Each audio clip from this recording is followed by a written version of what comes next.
The chains around his wrists felt heavier than any weapon he had ever carried.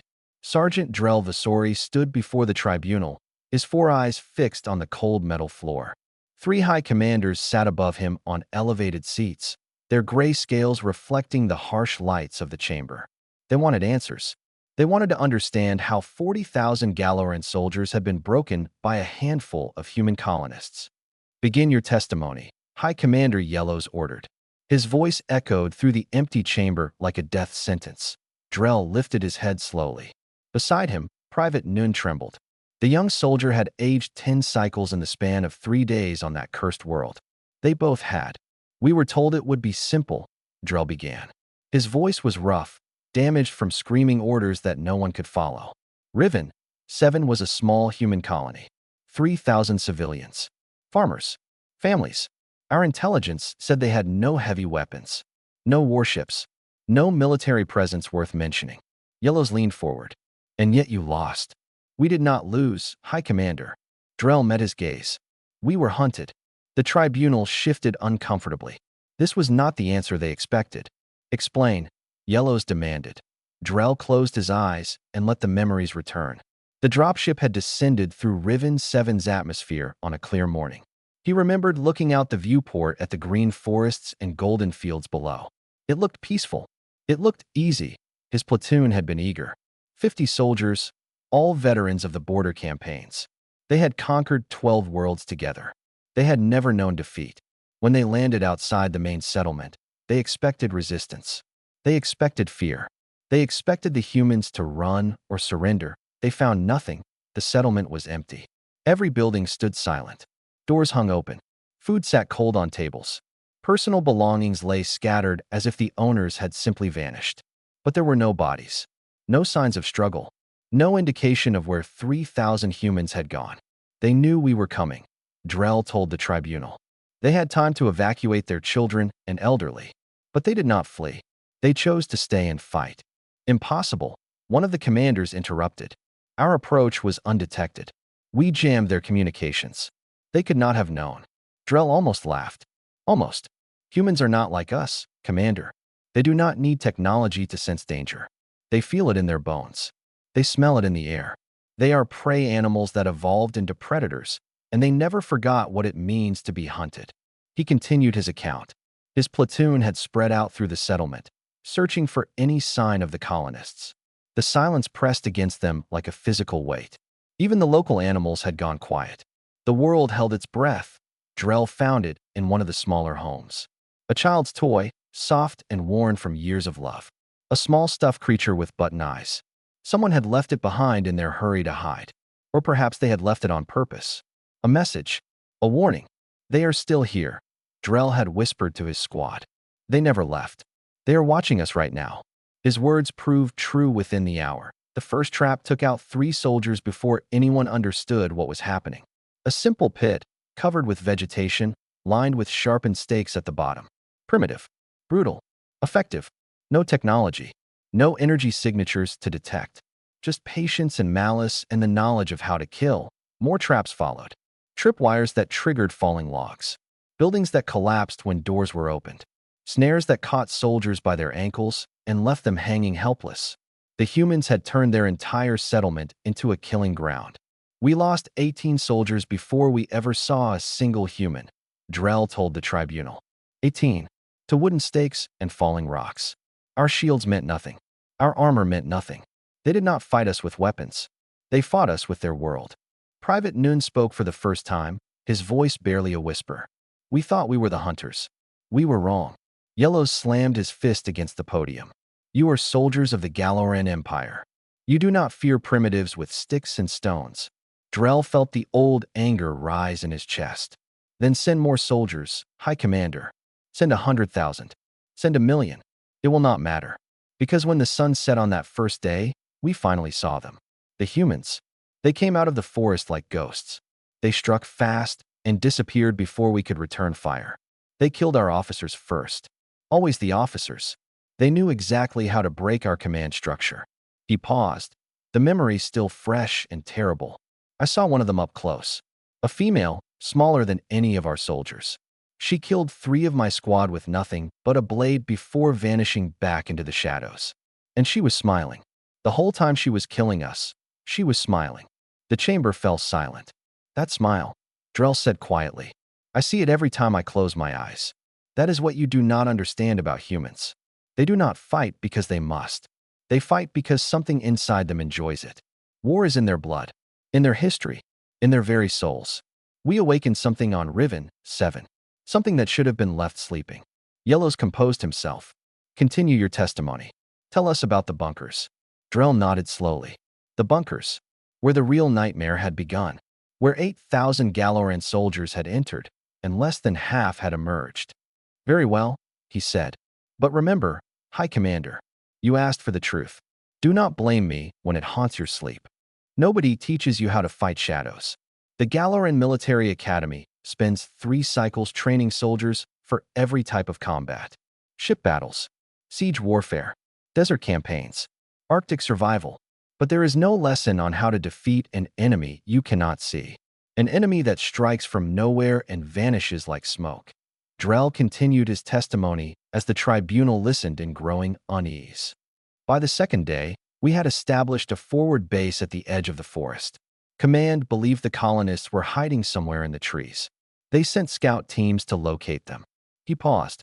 Those teams did not return. The forest on Riven 7 was ancient. Trees rose hundreds of feet into the sky, their branches blocking out the sun. The ground was covered in thick undergrowth that made movement slow and loud.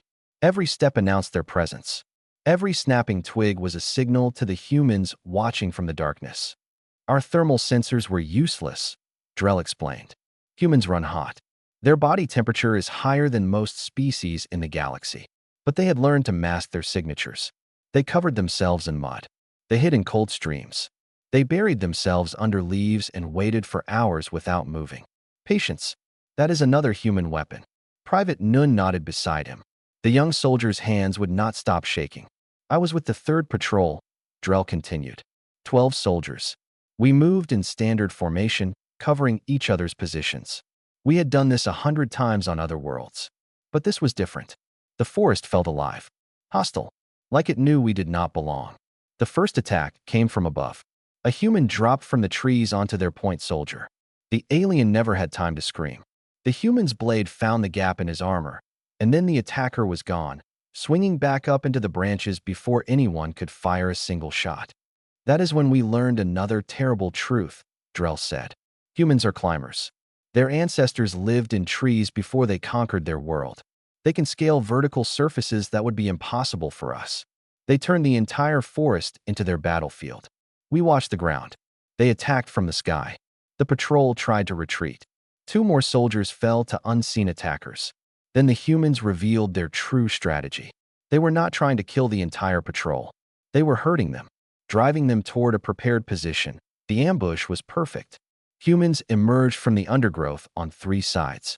Drell counted 12 of them against his 8 remaining soldiers.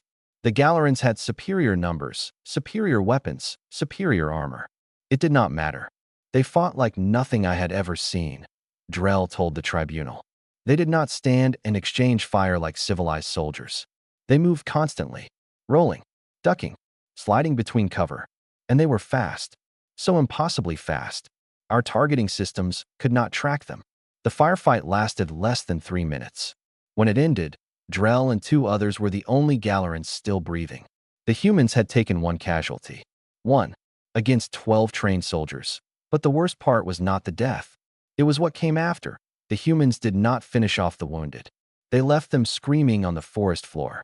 They let Drell and the survivors hear their squad mates calling for help, begging for mercy. The sounds echoed through the trees for hours. It was a trap, Drell said quietly. They knew we would send a rescue team. They used our own compassion against us. When the rescue team arrived, the humans were waiting. Another ambush. Another massacre. High Commander Yellows looked pale. Surely this is exaggeration. No primitive species could outfight Galoran soldiers in direct combat. Drell felt tired. So very tired. I speak only truth, High Commander. The humans did not defeat us through technology or numbers.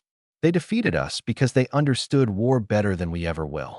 They have fought each other for thousands of years. Every generation, every century, they have perfected the art of killing their own kind. We were just new targets. He described the next 2 days. The constant attacks, the ambushes that came without warning, the bodies that piled up faster than they could be counted. The humans never gave them rest, never let them sleep, never allowed them a moment of peace. They attacked at night, Drell said. Humans can see in darkness better than our intelligence suggested. They see heat, they see movement, and they use the darkness like a weapon. They would strike one position, then attack another on the opposite side of our base. We never knew where they would come from next. By the 4th day, Galoran casualties had reached 30%. 30% lost to a colony of farmers. The soldiers began to whisper. They said Riven, 7 was cursed. They said humans were demons. They said the Empire had made a terrible mistake. Then Command found the thermal signatures. Hundreds of them, clustered underground. The bunkers, Yellows said. This is where you were sent next. Drell nodded slowly. Yes, they told us the humans were cornered, trapped underground with nowhere to run. They said it would be simple. Go in, clear them out. In the fight. His voice dropped to barely a whisper. They lied to us. The humans were not cornered. They wanted us to follow them underground. Into the darkness. Into their killing ground. He looked up at the tribunal with hollow eyes. 8,000 soldiers entered those bunkers. I wish I could tell you that most of them survived. I cannot. What happened down there still wakes me screaming. Fear smells different underground. Above the surface, terror mixes with wind and open air. It can escape. It can fade. But in the tunnels beneath Riven, 7, fear had nowhere to go. It stayed. It grew. It became something alive that crawled into the minds of every Galoran soldier who descended into the darkness. Drell remembered the entrance to the bunker complex. A massive blast door set into the side of a hill, barely visible under years of vegetation. The humans had built it well. They had planned for this day. Perhaps not for the Galarans specifically, but for someone. Humanity expected war. They prepared for it the way other species prepared for natural disasters. The tunnels were narrow, Drell told the tribunal. Designed for human bodies, not ours. We had to move single file in most sections. Our squad formations meant nothing. Our covering fire meant nothing. We were fish in a barrel, as humans say. 8,000 soldiers entered the complex from multiple access points. Command believed they would sweep through in hours, push the colonists deeper until they had nowhere left to run. Standard siege tactics that had worked on a dozen other worlds. The humans had different plans. The first sign of trouble came when our communications failed. Drell continued. Something in the walls blocked our signals. We later learned the humans had lined the tunnels with materials that absorbed our frequencies. We were cut off. Each unit alone. Each unit blind. The attack came without warning. One moment, Drell's squad was advancing through a narrow corridor.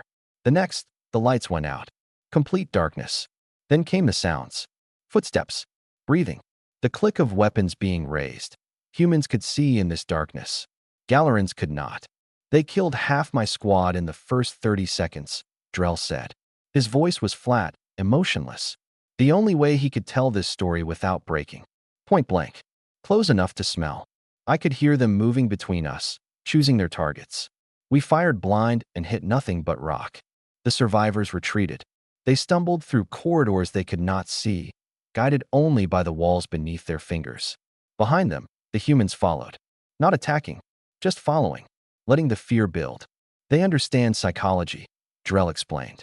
They know that sometimes the anticipation of death is worse than death itself. They let us run, let us exhaust ourselves, let us lose all sense of direction. Then they struck again. The bunker complex was massive. Miles of tunnels connecting storage rooms, living quarters, medical bays, and armories. The humans knew every inch. They had lived here for years. They had raised children here, celebrated holidays here. And now they defended it with a fury that defied description. Drell's unit eventually found other survivors. 30 soldiers huddled in what appeared to be a dining hall. Emergency lights cast red shadows across their faces. Most were wounded. All were terrified. We heard them through the walls, Drell said. The humans. They were talking, laughing. They sounded calm, relaxed, like this was just another day for them. That sound broke something in our soldiers. The enemy should not be laughing while surrounded by thousands of troops. But humans do not follow normal rules. The gas came next. Canisters rolled through doorways, releasing clouds of chemicals that burned Galaran eyes and lungs.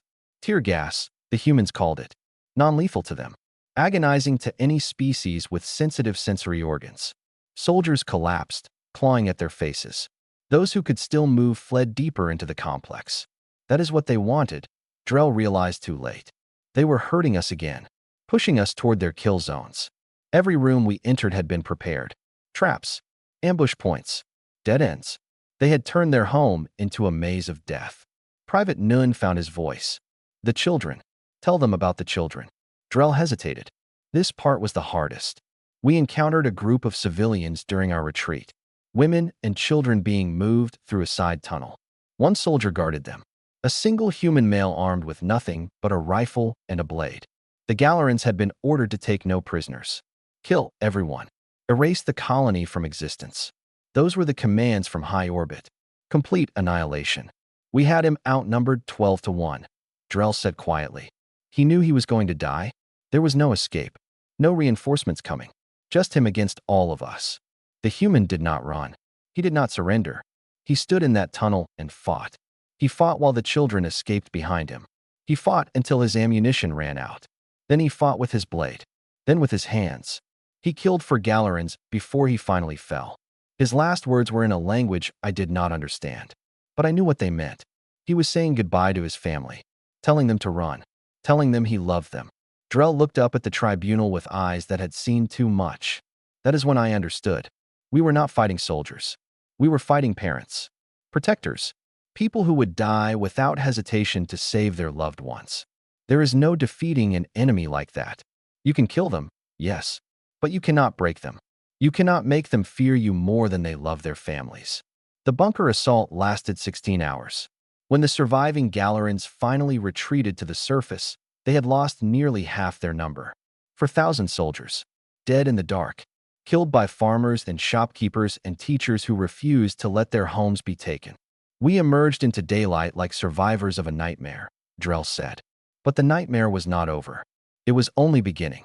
Sunset on Riven 7 painted the sky in shades of blood and fire. Drell stood at the perimeter of their hastily constructed defensive line and watched the light fade. 22,000 soldiers remained, less than half of the original invasion force. And the night was coming. Humans hunted at night. We established defensive positions around the landing zone, Drell told the tribunal. Every approach covered. Every angle watched. We had motion sensors, thermal detectors, and constant patrols. Command assured us we could hold until morning. The first hour passed in tense silence. Soldiers gripped their weapons and stared into the growing darkness. The forest had gone quiet again. That terrible, unnatural quiet that meant the humans were moving. They started with sound, Drell continued. Recordings played through hidden speakers. Screams. Galaran screams. Voices of soldiers we had lost, calling for help, begging us to come find them. Some soldiers broke formation. They ran toward the sounds, convinced their comrades were still alive. They were found the next morning. Or rather, pieces of them were found. Then came the music. Human music. Strange rhythms and sounds we did not understand. It played from everywhere and nowhere. We could not locate the source. We could not make it stop. It drove some soldiers mad. They shot at shadows, at trees, at each other. The psychological warfare was relentless. Minutes of silence followed by sudden bursts of noise. Lights flickering in the distance that vanished when soldiers approached. Footsteps that circled the perimeter but never attacked. The humans were playing with them, wearing them down without firing a shot. Our officers began dying around midnight, Drell said. Snipers. We never heard the shots, just the sound of bodies falling. They targeted anyone giving orders, anyone with rank insignia. Within 3 hours, we had lost most of our command structure. Private Nun took over the narrative. His voice trembled, but he forced the words out. I was assigned to watch the eastern approach. 4 of us in a foxhole. We were scared. So scared. Then we heard something moving in the tall grass. We reported it. Command said to hold position. Wait for confirmation. He paused, his 4 eyes distant. The grass moved again. Closer. Then nothing. Minutes passed. We started to think it was just an animal. Local wildlife. Then Sergeant Koss turned around, and there was a human standing right behind us. Inside our perimeter. Inside our defensive line, she had crawled through the grass for an hour without making a sound. The human killed 2 soldiers before the others could react. Then she was gone, disappeared back into the grass like she had never existed. That is when we understood, Drell said. Our defenses meant nothing. The humans could get inside whenever they wanted. They let us believe we were safe. Then they reminded us we were not. The attacks continued through the night. Small teams hitting isolated positions, never staying long enough for reinforcements to arrive, never giving the Gallerans a target to focus their anger on. Just constant, grinding pressure that stripped away morale one death at a time. Drell described his own encounter near dawn. He had left his position to check on a supply station. The route should have been safe. Cleared ground. Good visibility. He was wrong. I felt watched. That sensation humans talk about. The feeling of eyes on your back. I turned and saw him standing 20 feet away. A human male, holding a rifle but not aiming it. Just watching me. They stared at each other for what felt like hours. Drell's weapon was raised. He had a clear shot. But something stopped him. He smiled at me. Not a threatening smile. Almost friendly. Like we were old acquaintances meeting by chance. Then he lowered his head slightly, almost a bow, and vanished into the shadows. The tribunal murmured in confusion. He could have killed me, Drell explained. I was alone. Exposed. An easy target. But he chose not to. I have thought about that moment every day since. I believe he wanted me to survive. Wanted me to see what was coming. Wanted me to carry the story back to my people. Dawn finally arrived. The survivors gathered in the center of their camp, hollow-eyed and broken. They had not slept. Many had not eaten. They were soldiers in name only. Their spirits had been shattered by a single night of human warfare. We thought the morning would bring relief, Drell said. We were wrong. He looked up at the tribunal, his expression grim. As the sun rose, we detected incoming vessels. Dozens of them. We thought it was our reinforcements. Our rescue. Then we saw the markings on the hulls. His voice dropped to barely a whisper. Human ships. From 12 different colony worlds. The colonists of Riven, 7 had called for help, and humanity answered. 50,000 fresh soldiers. Tanks. Aircraft. The full might of human military power. He closed his eyes. That was when I knew we were all going to die. The dropships fell from the sky like rain. Drell watched them descend, hundreds of black shapes against the morning sun. Each one carried soldiers. Real soldiers. Not farmers with hunting rifles. Not colonists fighting with traps and desperation. These were the warriors humanity kept for its darkest hours. The colonial militia had hurt us badly, Drell told the tribunal. But they were still civilians at heart. What came next was different. What came next was humanity's answer when someone threatens their children.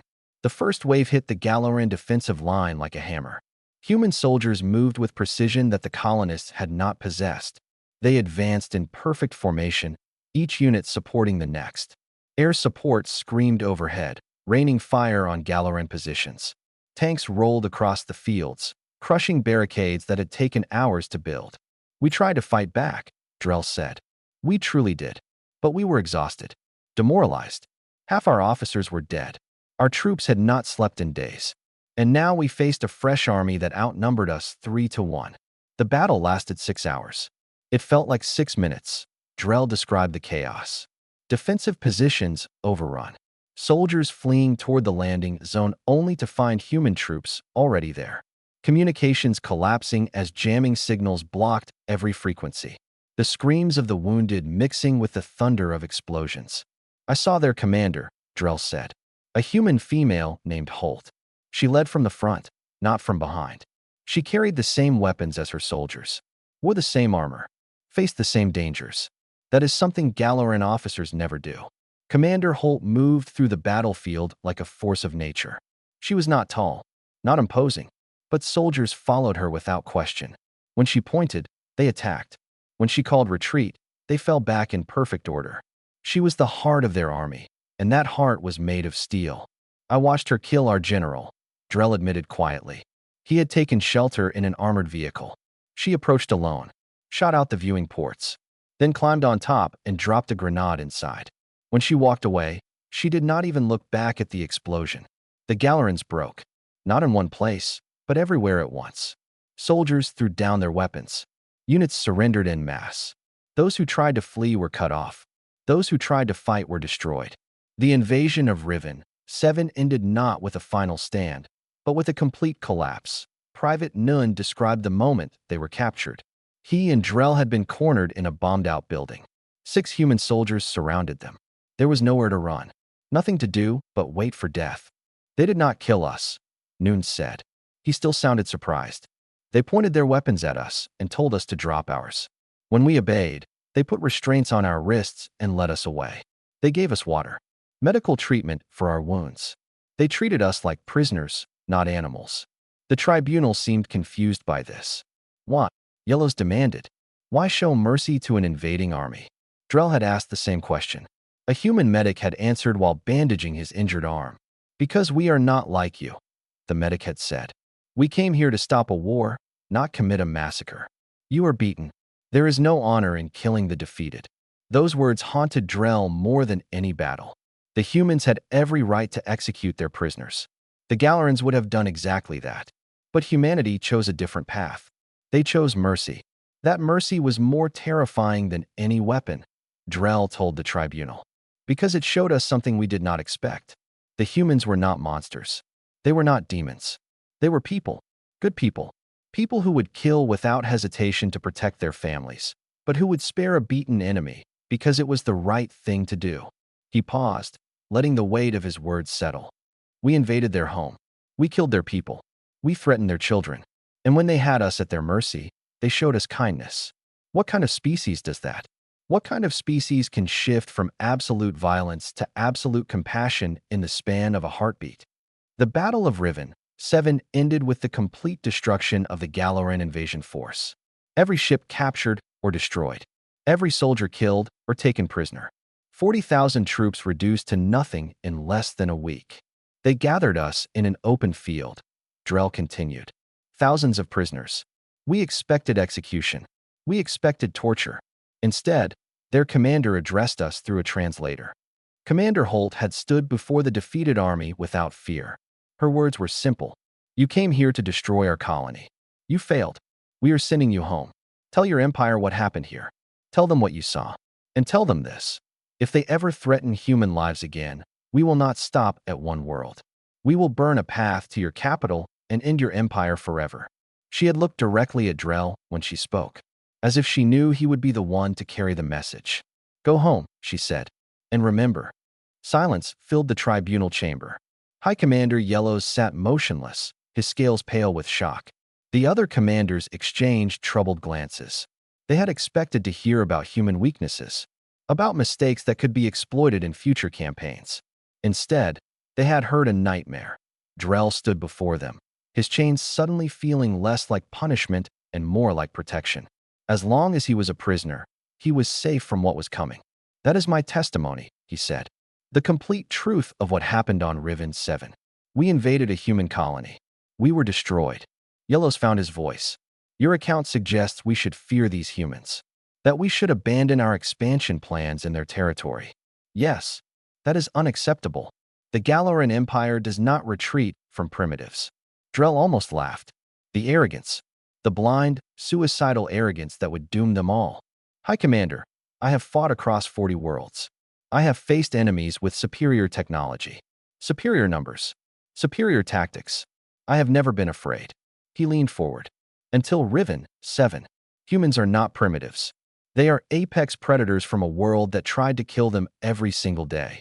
They survived ice ages, plagues, natural disasters, and each other. They are the most dangerous species in this galaxy, and we made the mistake of threatening their families. Private Nun stepped forward. Everything Sergeant Vasori said is true. I was there. I saw humans fight with their bare hands when their weapons ran empty. I saw them sacrifice themselves without hesitation to save strangers. I saw them show mercy to enemies who deserved none. They are not like us. They are something else entirely. The tribunal whispered among themselves. Drell could see they did not believe. They did not want to believe. Accepting his testimony would mean accepting that the Empire had made a terrible mistake, that the planned second invasion would be suicide. Your testimony has been recorded, Yellows announced finally. We will consider your claims. However, the Military Council has already approved plans for a larger offensive against human space. This time, We will commit overwhelming force. 100,000 soldiers. A full battle fleet. The humans will not survive. Drell felt cold. They had learned nothing. High Commander, I beg you. Do not do this. The humans on Riven, 7 were colonists. Farmers. Families. If you attack their core worlds, you will face billions of trained warriors. You will face a species that has spent its entire existence fighting wars. They will not stop until every Galoran is dead. Yellows waved dismissively. Your fear has clouded your judgment, Sergeant. You are dismissed. The guards led Drell and Noon from the chamber. As they walked through the corridors of the military complex, Noon spoke quietly. They will not listen. Will they? No. What do we do? Drell thought about Commander Holt. Her final words before releasing the prisoners. She had known. She had known the Empire would not listen. That pride would drive them to attack again. She had released the survivors not as an act of mercy, but as a warning. We survive, Drell said. When the war comes, we find somewhere safe, and we survive. That is all we can do.